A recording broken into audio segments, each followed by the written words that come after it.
etc. Right? I'll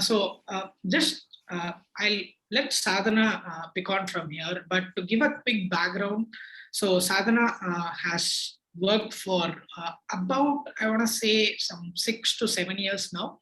So she started at Chargebee as a product and content marketing person, and she has then moved on to Freshworks as a brand marketing specialist, where she has spent the last close to 2 years at. And apart from this, she also leads the content efforts for SaaSBOOMi, which is a huge volunteer platform for SaaS founders in India, right? So I'll let Sadhana take the floor from here. Thank you. Thank you so much for the generous introduction, Chris. You're too kind. But again, I'm not an expert. I'm still learning. I have so much learning to do from here. But then thank you so much for choosing to spend your Saturday morning with me today. And I hope I can help you with your content and community and branding efforts as much as I can. Yeah, really glad to be here. I think we can get started.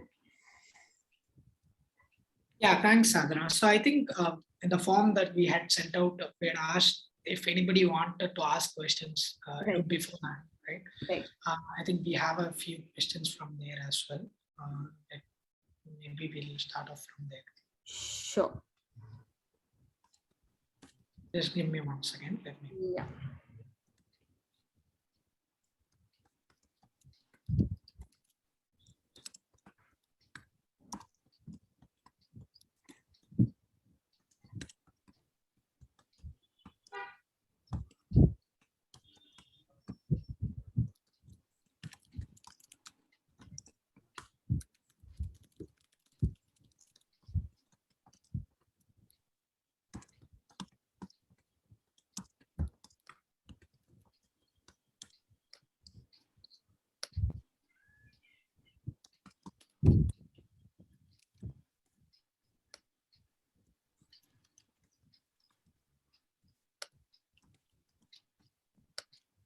Yeah, I apologize for the holding off now and then. So my laptop basically got like. Yeah, I think we're used to it now, Chris. I mean, thanks to the pandemic and remote working. Completely crashed last night. So I'm just trying to sign in into each of the accounts, whether it was Zoom or Google Meet. So that was a completely unexpected delay. Sorry. Yeah.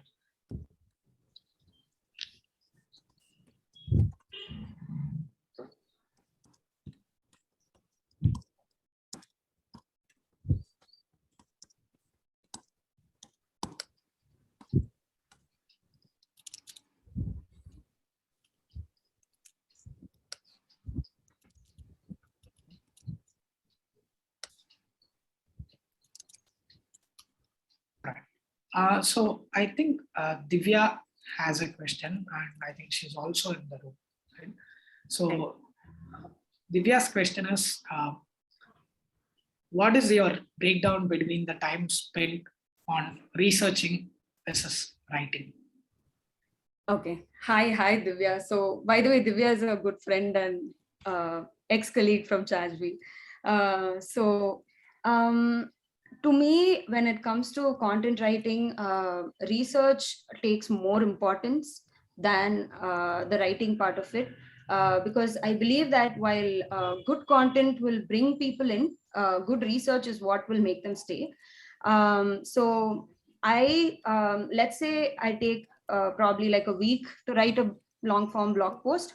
I will spend close to 3 to 4 days in research, and the last 2 days will probably be in the writing process, because research will, yes, you need to collect the data and the resources that support and back your arguments on one side, and on the other hand, it also helps you as a writer to gain clarity about what exactly you're writing about. It will also help you, sort of put your thoughts together in a cohesive manner. So research is very, very important, and it sets the difference between a good piece of content and a not so good piece of content. So I consider research as a two-pronged approach. So the first one would be the audience research, right? You look at the audience that you're writing for, and you go hang out in the forums and online communities that they are present in, look at the questions that they are asking, the discussions that they are having, what are their most pressing concerns. So just looking at what they are talking about and discussing about will give you clarity about what are the existing narratives in the industry right now, and where are the gaps in that narrative that you can fill. So that would be the first section of research, will be which is the audience research. And through that you will get your topics, right? You'll get the gaps which you want to fill with your content, and you get those specific insights that you can help with, which will lead to the next section sorry, which is the topic research. So now I have the topic, and now I need to dive deeper into the topic and look at how can I package this specific insight in the best way possible. So again, this is a rabbit hole in itself. So you start off with one article, and then you go to the link, some research paper that's linked in that article that leads you to somewhere else. So most often what happens is I start that week with a specific insight in mind, a specific takeaway in mind. And then by the time I'm done with this research, I most often than not, I end up with a completely new insight that I want to talk about in the blog post. And that makes it that much more better, right? It's more nuanced, it's more in-depth, it's more valuable and useful than the insight that I started off with before the research. So research 100% is more important than writing. I mean, you have so many good tools like Grammarly and other tools that will help you with writing, but research is something that only you can do yourself. So that's sort of like the biggest, most important chunk of the writing process. Right. So reminds me of the Abe Lincoln quote, right? At least something that's attributed to him. Right. 6 months to chop a tree. I'll right. spend. Yeah, exactly. The sharpening the axe. Yeah, exactly. We'll spend the first 4 hours sharpening the axe. Exactly. Yeah, that's nice. So what I found interesting there was where you started off with going to forums where audience hang out, right? That's something that was very new and insightful to me. So I spent 3 years writing, and I'm not sure how much time I've spent exactly where my audience are. It's mostly, just figuring out what the top 20 blog posts are for a given topic, and then, dump in 300 more words and, Google takes care of the rest. But it's absolutely important that you resonate with the tones of your audience. Right. Thanks for that. Thanks. Divya, do you have any follow-ups from there? Or anyone for that matter? Yeah. I'm good on my part. Hi, Sadhana. Pretty excited to listen to you. This is good. I've seen Sadhana in her research process, and she spends hours and hours and hours poring over different forums, and I haven't seen her write really. I mean, when that article comes up, when that blog comes out, it blows your mind. So I was quite curious about that process, where you just sit and go through, filter. Also, worth probably talking about is filtering that signal from all the noise and taking what's needed. I'm not sure if anyone else has asked this, but what I'm curious is, I want to understand how you go about doing this research, let's say specifically for one of the SaaS Dispatch newsletters, right? Whether it's a theme or the stories themselves, there are so many things that's very distinctive about that, right? So that's one of the reasons why it has stuck with all of us several years later. So maybe if you can talk about something about that in specific, that would be very useful. The research part of it, Krishna, that's what you... Yes. Okay. So like you said, there are specific themes. Every edition of the SaaS and SaaS Dispatch used to have a specific theme, and the story in the body copy, as well as the links that we list underneath, they all align with that particular theme. So this was an evolution. The SaaS and SaaS Dispatch didn't start out like this. This was something that evolved over time. And how do we arrive at it? It's completely organic. So I wouldn't have a specific structure to this. So either it starts with me coming across an interesting story. So another important point to note here is almost all the stories in the SaaS and SaaS newsletter used to be un-SaaS, right? None of them used to be about the SaaS companies or their case studies. So I would normally like come across an interesting story that I would want to talk about in the newsletter, and sort of derive the theme from that story. Sometimes it happens like that, or the other times we sort of decide a theme that we want to talk about that hasn't been spoken about in the previous editions, and then I go looking out for a story that would fit or align with that particular theme. So it goes either way, actually. And yes, the story takes the center stage when it comes to writing the newsletter. I zero in the story, I finalize the story, and only after that I start looking for the other articles that I'd like to link underneath in the curated list. So yeah, that's how it happens. And when it comes to the lists, yeah, I do have a list of articles that I keep collecting, that I come across, both SaaS and un-SaaS. So it's sort of like a list in my Evernote that I keep going back to. So whenever I find a particular article in the list, in my list, that aligns with a particular theme, I pick it up. So it's like an ongoing process. It doesn't happen for every edition. It's like an evergreen repository of links that I maintain.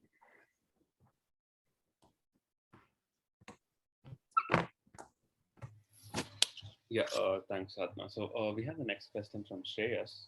Yeah. So the question is, can you give us a checklist to write a newsletter to get signups? And that's one other question also. So it's on copywriting for emails. So what are the best practices for writing email copies and to not sound salesy in such emails?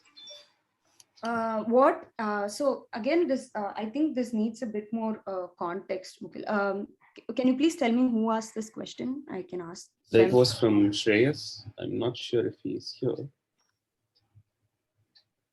Okay, because when it comes to emails, there are like multiple types of emails, right? In SaaS, you have newsletters, and then you have the outreach emails that are sent by the sales teams, and then you have the outreach emails sent by the marketing team.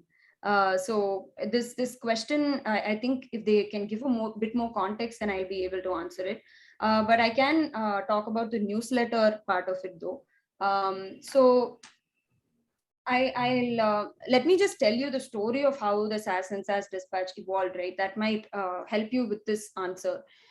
So earlier, back in 2015, we didn't have the SaaS and SaaS Dispatch. We had another newsletter called the Bugle, which was basically, it was just, a plain vanilla curated list newsletter, which will just have a bunch of links for each function, let's say marketing, sales, etc., and that gets sent to all our subscribers. And around then was when Akash, my then manager, and Krish, the CEO and co-founder of Chargebee, so the three of us, we got together and we started brainstorming ways of how improving the newsletter. Right, we wanted to make it better, make it more special, and we kept thinking about ideas of how to improve it. We kept brainstorming and throwing around ideas. I think it happened for over a week of the ideas, and we finally zeroed in on this SaaS and SaaS angle, because we felt that back then almost all the newsletters in SaaS, they only focused on SaaS, right? They only focused on the lessons and case studies and takeaways from other SaaS companies. It was sort of creating like an echo chamber of ideas where the same ideas kept, getting recycled, and we were sort of containing our lessons in that one bubble. So we wanted to expand that. We wanted to break that bubble. We felt that there were so many other lessons, valuable lessons from the un-SaaS world that can be applied to the SaaS functions as well. And we wanted to bring in that unique value in that newsletter. That's how SaaS and SaaS Dispatch started. But then when we started writing when I started writing the SaaS and SaaS Dispatch, so if you look at the archive, right, you can see a clear improvement in the newsletters from when we started to when it was, when the last edition was in 2019. Because when I started, it was, again, I didn't really focus on body copy. It was like probably like 3-4 sentences of body copy, and then we'll jump right to the links. And then after a year or so, we realized that was the wrong way of dealing with the newsletter, because fundamentally, up until then, our primary goal of the newsletter was to sell our own blog posts, right? Like we were emphasizing on our blog posts. We wanted people to click the links and land on our blog posts. That was our only goal for the newsletter. And that was when we sort of stopped ourselves, wanted to rethink our entire goal of the newsletter. And we realized that, it was flawed. Our goal was flawed. Our objective was flawed. We wanted the newsletter to bring value in itself. Like it shouldn't matter if someone doesn't click a link and doesn't land on one of our blogs and give us those unique visits that we want. It should be enough if someone just opens our email alone and just reads that email and closes that email, and they should still get the value that they wanted when they signed up for the newsletter. So that was when the whole our thinking sort of transformed. And that's when I started focusing more on the body copy. And I started writing full in-depth stories, right? It was like a mini story in itself, mini blog post in itself. And we sort of, up until then, it was a weekly newsletter. So we pushed it, we made it a fortnightly newsletter, so that I get the bandwidth to write those stories. And I think Sriram is raising his hand. Do you want me to complete, Sriram? Can I? Sure. I was just having a follow-up question. Please go ahead. Sure. So yeah, so the intention changed, right? And only when that happened, only when we started focusing on the value that newsletter delivered in itself, only then our readership started improving. And SaaS and SaaS Dispatch got the recognition that it deserved only after that. So my answer to that question about the checklist of sending a good newsletter is, I think it all starts from the intention, like the goal. So please don't consider your blog newsletter as just another distribution channel, right? It needs to be, it needs to deliver value on its own. It needs to stand for itself, and it needs to have a community. So I think of a newsletter, a blog newsletter, as a community. It needs to build a community, right? And to build a community, you need to start delivering value in itself. And the links are just an add-on to the story. So yeah, I hope that answered that question.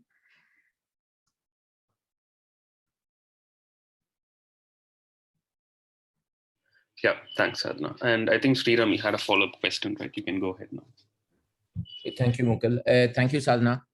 Just to give you a quick context, we are a Singapore-based startup. As a founder and CEO, right, it's really overwhelming because I'm not a digital marketing native.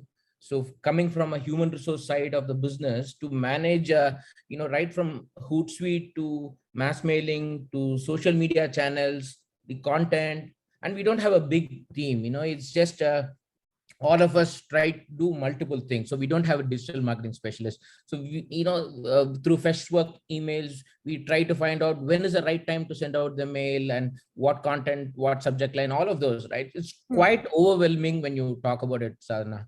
So I wanted to ask from you, right, as a startup, probably tracing back your memory, jogging back your memory to 8 years or 9 years back, right?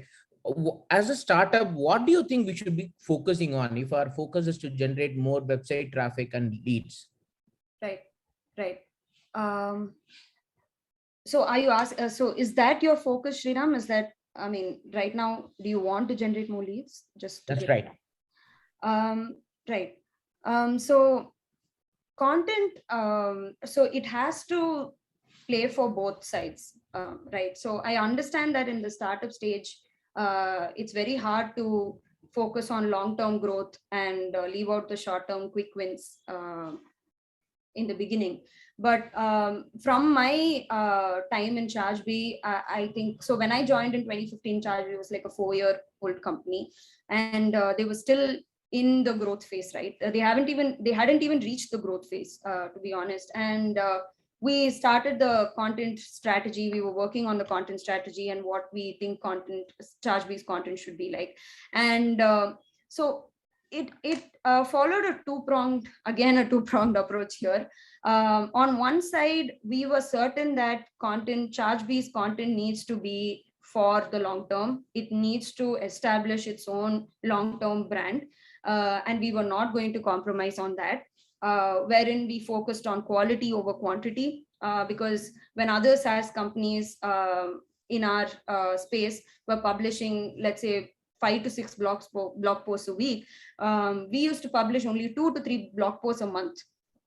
But the difference was that all our blog posts were in-depth, comprehensive, had a very unique point of view, and they all got recognized. Almost every single blog post that we published got recognized in the SaaS industry, not just in India, but in the international SaaS arena as well. So that side of content, we were not going to leverage for our quick wins. We were very sure that, we were very strong about it. We were not going to compromise on the quality. And that helped, right? That really helped. And on the other side, getting those quick wins, that's on the growth marketing teams. That's the growth marketing team's job. So we did focus on paid marketing. We did focus on AdWords. We did focus on running ads and writing product focused blog posts. But we were sure, we were very clear about this clear distinction between the two. We didn't let either of this side affect the other side, if you know what I mean. So I'd suggest, I know it's confusing. I know it's because of the resources constraint. It is hard to focus on both sides, but then I'd suggest focusing on both sides equally, because I'll give you an example. So Ryan Law, he signed up to our SaaS and SaaS Dispatch newsletter around, I think, late in early 2016. He signed up, he became a subscriber, and then he moved to Animals 2 to 3 years later. And then again, he signed up to this our newsletter using his new email address from his new company. And he even wrote to us. He replied to one of our newsletters saying that, I have changed multiple jobs and I'm still a subscriber of your newsletter. And he appreciated our work and all that. And a year or two later, Animals became a customer of Chargebee. And Ryan Law is the VP of content at Animals. So he might or might not have played the decision maker in this purchase, but we are sure that he played a role in influencing the decision. Because when you consider SaaS, I'm assuming that your product is SaaS. So when it comes to SaaS, it's never, the buying journey is never linear. I'm sure you know that, because nobody, it's not like you run a campaign, someone lands on your landing page and then signs up overnight. It never happens like that. It's a long game. And you need to be there for people, for consistently delivering good quality content for a long time. And when the time comes, when they need a product that, that falls in your space, you will be the one to fall on top of the list because of your consistent connection with them and relationship with them through your content. So I believe that you need to focus on the long game and the quick wins as well. So yeah, so I hope that answered your question.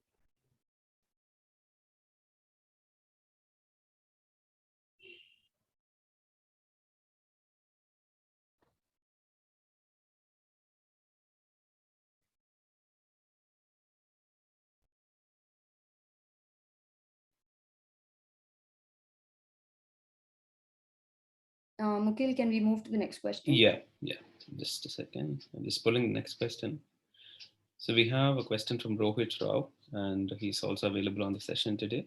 So from your experience, what are the best resources you have used to learn copywriting? Okay, I'd be honest. I'm not a big fan of the copy hackers or the copy bloggers institutions, because I believe that content or good content cannot be reduced to a few quick growth hacks. Yes, they will help you. Definitely, they will help you with the basics, right? But then when it comes to writing good copy, I guess it comes from observing what's out there and looking at. So okay, I'm trying to. Okay, so it really helps to build your own swipe file, Rohit, if you know what I mean. So you look at a great landing page, or if you look at a great copy on an ad, or if you look at an incredible social media post, so something that makes you stop, pause, and then look at it and reread it again and again. So take screenshots of that, or even a good email, an outreach email that comes to you. So take screenshots of that and start collecting them in a folder, in your personal folder, and all those emails all those good email copies that you find, save them in your inbox. Building your own swipe file, I believe, is the best way to improve your copy and content. There is also a good website called swipefile. 1 minute, I'm just looking it up. There's a good swipefile.com. So again, that's like a gallery of repositories of good copy. So you can use that as well to get started. So they have done the starting job for you, swipefile.com. So I believe that it's more experiential. When it comes to content writing, the learning is experiential. So you can get your basics, grammar knowledge, syntax knowledge, all of that from these websites or institutions. But then most of the learning comes from your own experiences, from trying out different copies. And I'll also credit my then manager and mentor Akash for most of my writing improvement, because he was never happy with the first draft. So which is why I had to publish one blog post. I even took a month to publish one blog post. He used to keep sending the drafts back to me again and again and again. And for him to say, yes, it'll take a long time and a lot of effort from my side. And that really helped me in honing my content, right? Like not being happy with your first draft. So yeah, it comes from experience. Spend time, write more and keep writing more. And that I'm sure will help you improve your craft. Hey, that's very relatable, Sadhana. I think behind every great writer is a manager who never accepted the first draft, I guess. True, Chris. I want to give a shout out to my manager, Ashok, right, from Plenty, who was notorious for not accepting first or second drafts. But 3 years later, I'm very thankful for him to see a lot of those posts ranking and all that. All right, so we have the next question from Anusha, and Anusha is again in the session today. So how do you approach brand content creation for SaaS versus industry-specific content creation or thought leadership? Would your approach be different? Hi, Anusha. So she's my current manager at Freshworks. Okay, now this feels like an interview question.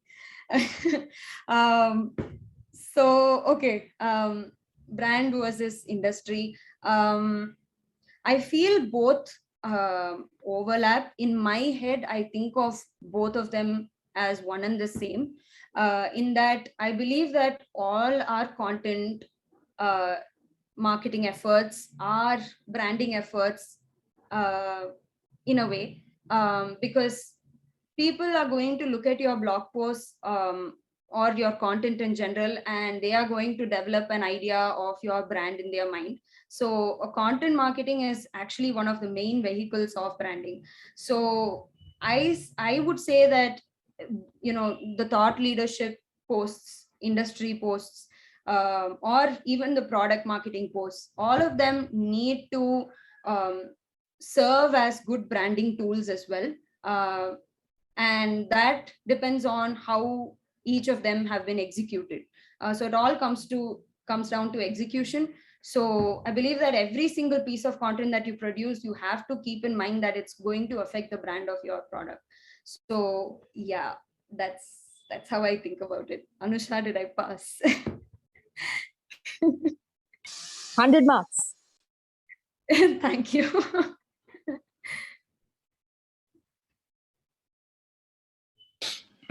All right. So we have next question from Devesh, and I don't think he had joined the session today. So the question is, and I think this is one of the common questions that we get on a regular basis also while we talk to the folks who sign up for all things SaaS. So how do I orchestrate a career change from software development to content writing for SaaS companies? Right. I would say develop your portfolio online. Just like how a designer has a Dribble profile or a Behance profile, it's up to us to market our work, and our work is the only thing that will vouch for our talents and skills.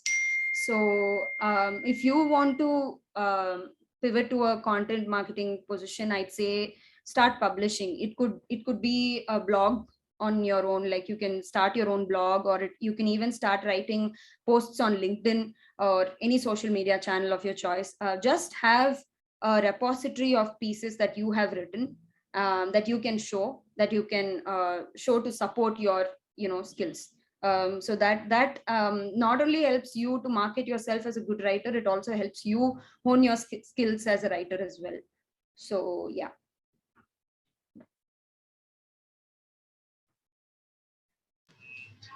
Yeah, thanks, Sadhana. And we have one more question from Vani Priya. So she is not here again. I think we are getting hand raised. DG. Yeah. Yeah. Yeah, go ahead.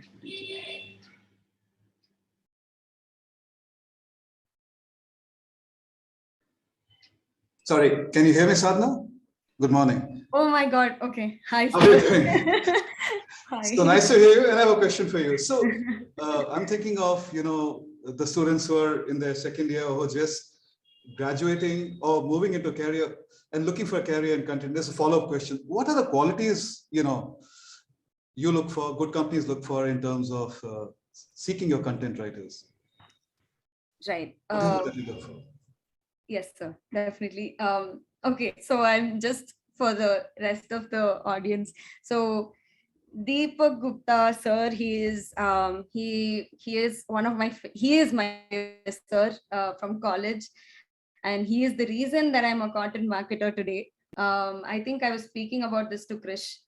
So I had no clue about content marketing when I was in college. I didn't even know that an industry called SaaS existed.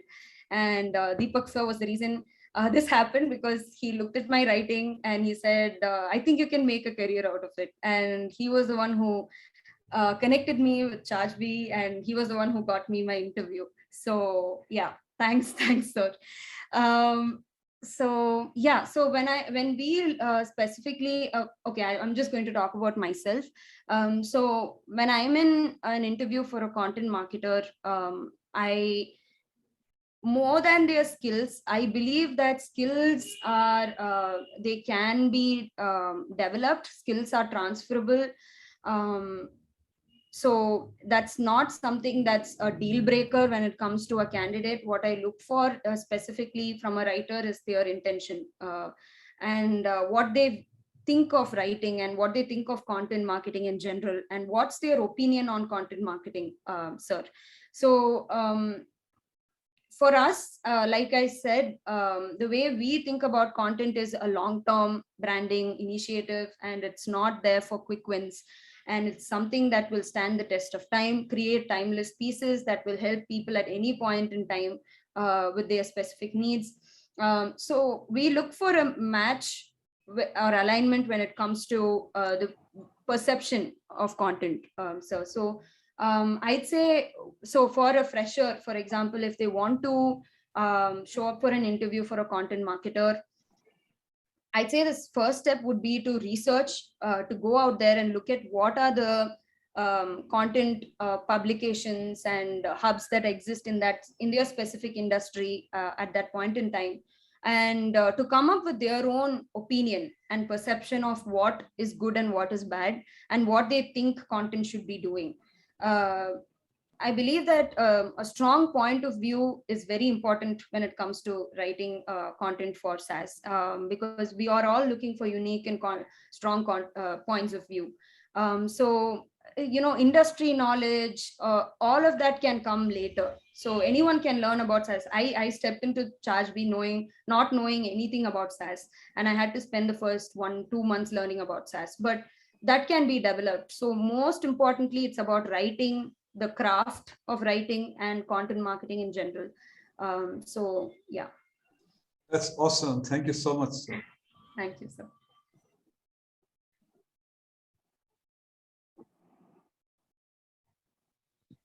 Yeah, reminds me of Ratatouille, right? Anybody can cook.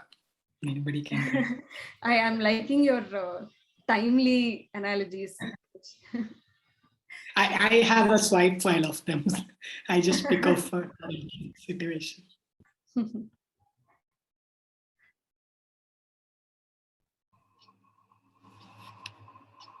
All right, so we'll move on to the next question. Yeah. Yeah, so we had one question from Bani Priya. I don't think she joined the session today. So what does it take to become a great content writer? And please share the to-do list if possible. I think I sort of covered it in my previous answers, Mukul. So definitely writing more is there's no easy way out of it. The only way is to write more and more and more. So that's the only way you can better yourself, better your craft. So yeah. All right, yeah, thanks, Sadhana. And so the next question is from Jay Ganesh. So there is a slow shift in the last couple of years. Sorry to interrupt. Yeah. Is Buji's hand raised from back then, or? I think so.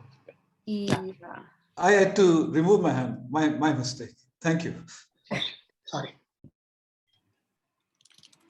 Yes, Mukul. Yeah. And the question is, there's a slow shift in last couple of years from text content to video content marketing in SaaS world. Do you have any thoughts on this? I 100% am for video content as well. As much as I love long form content, not all of us are the same. Not all our consumption patterns are the same. So it's up to the content marketing team to keep evolving with the changing consumption preferences of the audience. And I completely agree with the fact that today videos are performing really well. It is so the thing is, there are still people who would opt for a long form content, right? Like it's not just either or. It's not like you need to like focus on one channel and ignore the rest. But you definitely need to cater to all the needs of your target audience, be it video or long form or podcasts. And yeah, I agree with the trend, and we need to publish videos as well. Make sure that you have different formats of content for anyone who comes to your blog. So that's what we've been trying in SaaSBOOMi currently. So we have renamed our blog to the Knowledge Hub because we want to bring in everything together. So we're still working on the navigation, but then you can see the general direction if you go to our SaaSBOOMi Knowledge Hub.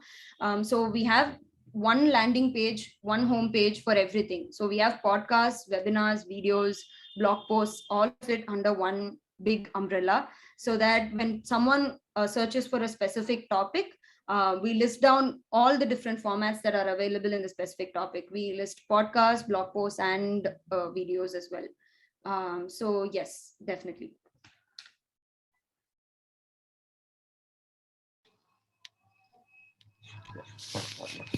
And we have a question from Benjamin Taylor. So Benjamin, do you want to go ahead? You can unmute.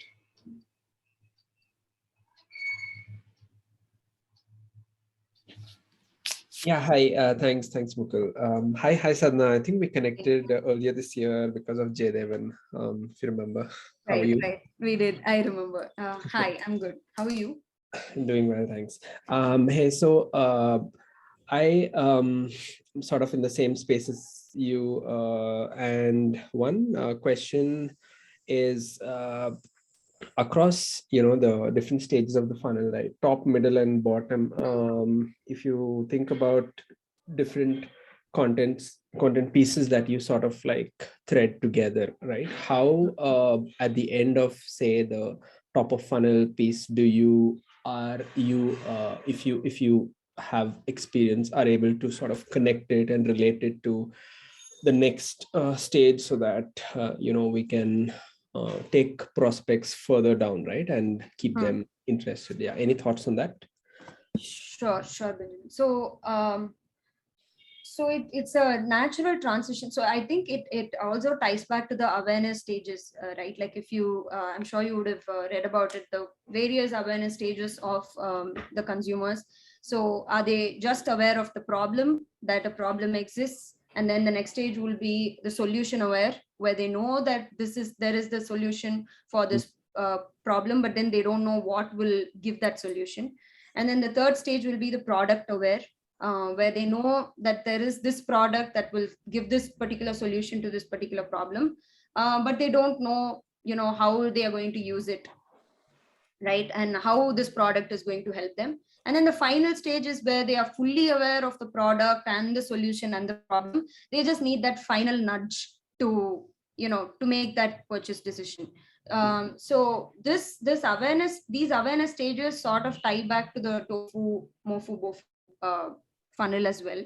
And you need to keep in mind this awareness stage when you're writing those pieces. For example, the tofu content will be about the problem, will focus on the problem, will talk about why this problem matters, and what are those other experiences that other people have because of this problem, and what is this problem leading to. So focus on that in the tofu. The tofu content basically needs to be a thought piece. It doesn't have to, it shouldn't talk about the product at all. So it does not bring the product into the picture at all. It needs to stand for itself. It doesn't sell anything. It just talks about the problem and the solutions that are available, and how you can solve that particular problem. And then when you go to mofu, you get a little bit closer to the product, but still the product is not in the picture yet. But then it goes deeper into the solution part of it. For example, the different features that will help you solve this problem, right? The feature can be available in any product. It doesn't have to necessarily be in your product. You're just going to talk about how you can solve this particular problem using these particular features. And then you go to bottom of the funnel, where it is most often than not, it's a landing page of your product. So that a dedicated landing page that talks about that specific problem and the features that cater to that specific problem, and basically selling your product. For example, I can give you an example that we did in Chargebee. We were trying to market our multiple payment gateway feature. So Chargebee had come up with this feature where you can switch payment gateways, and you can have multiple payment gateways to process your payments. And for that, our top of the funnel content was, why should companies need multiple payment gateways, right? It only focused on the problem and what happens when you rely on a single payment gateway for all your payments, and what are the other experiences that other companies have had because of this problem and all that. And then the middle of the funnel was, we made this tool called a payment gateway evaluator, which basically lists the payment gateways available for your particular country. So in this tool, you just go and click the country that you accept payments from, and then it will list you the payment. Again, no mention of Chargebee. And only after that, underneath that tool, there was this small byline that said, by the way, here are the tools, here are the payment gateways that are supported by Chargebee. Go check it out. And that will lead to the payment gateway page in Chargebee. So that was the bottom of the funnel. Got it. Sure, thanks. And when do you see the need for an ebook, which is, say, shorter form versus a white paper, which is a longer form? Right.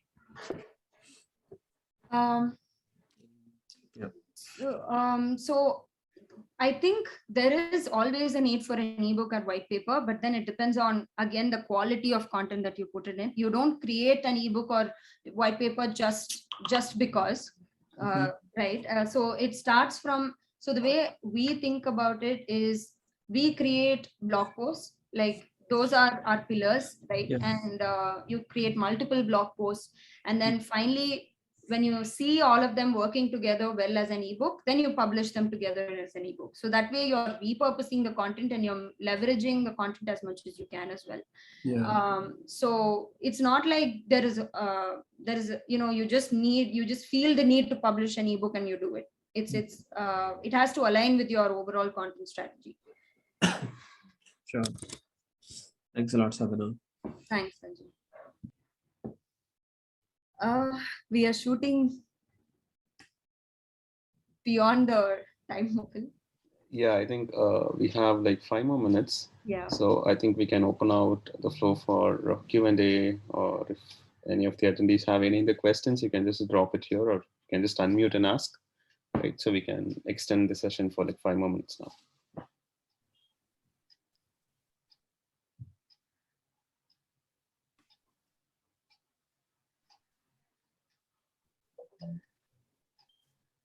Hi, Sadhana. This is Suhasini. Hi, Suhasini. Hi. Sadhana, I had a question very specific to B2b storytelling. Right. So, when it comes to D2C or even B2C, there are a lot of companies which go full creative, more liberty in terms of, the entire storytelling process itself. But most of the B2B content that I'm getting to read are focused on value, which is how it should be. But focus on what, Suhasini? Value. Okay. Right? I mean, value that the companies provide or the products provide, etc. Right? It's focused on that. So how do you sort of make B2B content more interesting? Because given that I see a lot of companies now which are actually hiring for positions like lead marketing officer, etc., which sort of gets the people's attention. But when it comes to B2B, I'm trying to understand how do you sort of balance between the value that the particular form of content should provide versus how creative you can put it across. Right. I think that's a gap that you've identified, Suhasini. I think that's a gap that you can work on filling. So it doesn't have to be boring. If I think that's what you meant by that. So correct. I agree that SaaS B2B content, especially, it's comparatively boring when you look at B2C content. And it is up to us to make it interesting, right? That can be your USP, for example. And if you look at, so for example, Rand Fishkin's Whiteboard Fridays come to mind. Right. So Moz used to have this weekly video sessions called Whiteboard Fridays when Rand Fishkin was a part of Moz. And it's basically, so he used to wear these funky costumes, quirky costumes, and he'd get in front of a whiteboard and he'll teach you SEO. And he'll teach you about SEO and SERP and all that. And when you consider these subjects, they're very, very heavy subjects, right? They're very complicated. They're not very, so they're not very easy for someone new to the subject to understand it.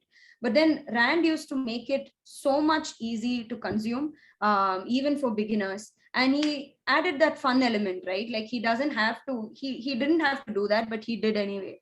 So he made it very fun. He made it really easy for SEO, for people to understand and learn SEO, even like complicated SEO concepts. So, I mean, up until then, I'm sure all those existing SEO blogs were boring. So Rand brought in a very fun, creative twist to the whole thing. And another example that comes to mind was Typeform.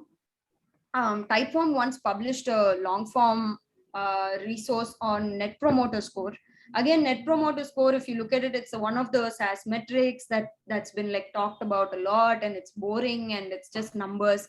So what Typeform did was they clubbed in Star Wars. They brought in Star Wars, and they used Star Wars as as an analogy to explain Net Promoter Score.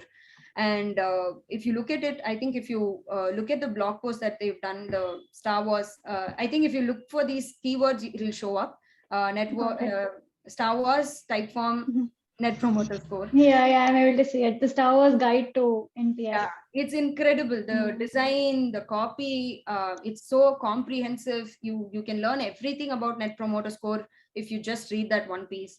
And again, so these are all fun elements there. So it's up to you. Like it's if you want to make it fun, then please go ahead and do it. All right. Thank you. I was just trying to understand from you, like what do you do in terms of, trying to make it fun, and what are the different, because one, definitely Typeform is some brand that I love in terms of copy. Even the recent video ask, right? The way they've marketed the entire product, I found it great. So would you like have some examples of such similar B2B spaces, which do a really good job of, like the balance between breaking through the noise versus, giving value? So that comes from finding your own unique voice. Like you said, you just said, right? Like Typeform, you love it for their copy and their design. Right. They stand out for specific things. So it comes from finding your own unique voice and style. So for example, for SaaS and SaaS Dispatch, like I said, the way we made it unique was bringing in the run SaaS angle to it. So it's so what you need to do is look at what is existing out there in that space that you want to work in, and look for that specific gap that you can fill, only you can fill. So how I do it is by bringing in these SaaS examples. I tend to do this more than just in the newsletter. So so what I do is, when I look at these complex tech concepts, right? I look for these SaaS analogies that I can use to explain these concepts. That's how I personally do it. So I start with a story that's not really tech heavy, and then I use that story to sort of take people to the concept that I'm trying to explain. Understand, Sadhana. Thank you so much. Thanks, Suhasini. Yeah, thank you, Sadhana, and thank you, everyone. So I think we have just gone a little over time. Sorry about that. So the meeting invite fiasco took a bit of time. So we will share the recording soon for anyone who joined late or who were not probably here today but would have liked to. So I've dropped some links here. So Sadhana's Twitter, so what we do at All Things SaaS, Mukil and I's Twitter as well. So anyone who wants to dig a little deeper into any of these topics, feel free to ping either Mukil or I. So there's that. So I hope you all found the session useful, and yeah. So thank you so much. Thank you so much for having me, and thank you so much for being here even after like 10 minutes. So yeah, thanks a lot. Thank you, guys. Thank you, Sadhana. It was a Thank you, wonderful sir. session. Thank you so much. I learned so much just listening. yeah, Roles reverse, Sadhana. That was beautiful. Thank you so much, sir. Thank you. Glad we could make this reunion happen. I saw DJ and I didn't even like, okay, it was a very pleasant surprise. Professionals, managers. Thank you. Thank you, sir.